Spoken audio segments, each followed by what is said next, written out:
Already உங்க எல்லாருக்கும் தெரியும் எனக்கு பிளான்ட்ஸ் வளர்த்துறது ரொம்ப பிடிக்கும்னு. நான் எப்ப டவுனா ஃபீல் பண்ணாலும் பால்கனில போய் இந்த செடிகள பார்க்கும்போது திரும்ப ரிஃப்ரெஷ் ஆயிருவேன். இதுல 1, 2 செடி தவிர மீதி எதுவுமே நான் காசு குடுத்து வாங்கல. இந்த வருஷம் வெக்கேஷனுக்கு நான் ஊருக்கு போயிட்டு வரும்போது இந்த லக்கி பிளான்ட் வாடி இந்த நிலைமையில இருந்துச்சு.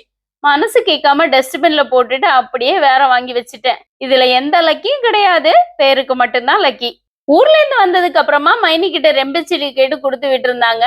இந்த செடி நான் 5, 6 வாட்டி துபாய்ல நட்டு வச்சுட்டேன். வரவே மாட்டேங்குது.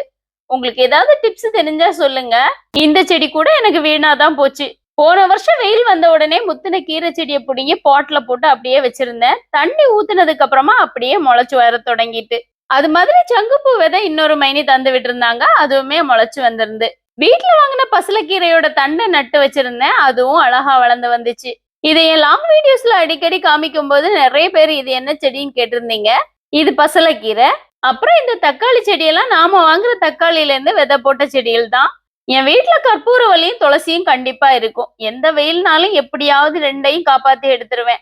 மத்த எல்லா செடிகளும் சம்மர் ஸ்டார்ட் ஆனதும் வாட தொடங்கிரும். அடுத்த வெக்கேஷன் போயிட்டு வந்ததுக்கு அப்புறம் திரும்பவும் இதே மாதிரி தொடங்கிருவேன்.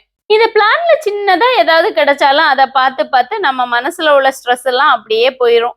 எனக்கு செடி வளர்க்க பிடிக்கும். ஆனா பால்கனி இல்லையேன்னு நினைக்கிறவங்களுக்கு இண்டோர் பிளான்ஸ் வைக்கலாம்.